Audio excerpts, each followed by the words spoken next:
Ndewo, welcome to this beginner Igbo lesson. In today's videos, you learn how to greet someone and introduce yourself in Igbo. If you are Igbo, Nigerian, or just love languages, this lesson is for you. Let's begin. The first word is Ndewo. Ndewo means hello.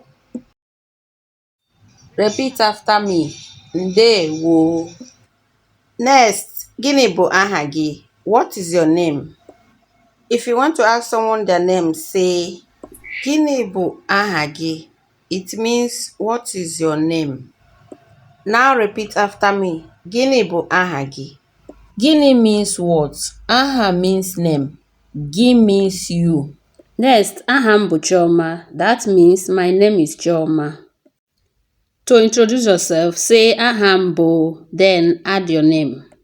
For example, aha m bụ Chioma. That means my name is Chioma. Next is Onye Ebee ka ị bụ? Where are you from? To ask someone where they are from, say Onye Ebee ka ị bụ?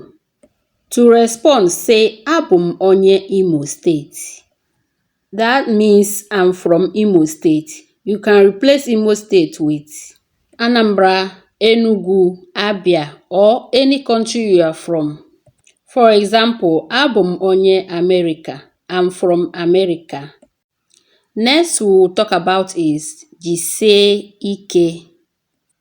If someone is working or doing something, you can say Jisie ike. It means well done or keep it up. And lastly on this lesson is Daalụ, which means thank you.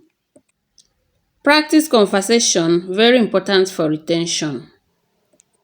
Ndewo, gịnị bụ aha gị? Aha m bụ Chioma. Onye ebee ka ị bụ? Abụ m onye Imo State. Jisie ike, Daalụ. Pause this video and practice the conversation. If you enjoyed this lesson, like this video and subscribe for more Igbo lessons.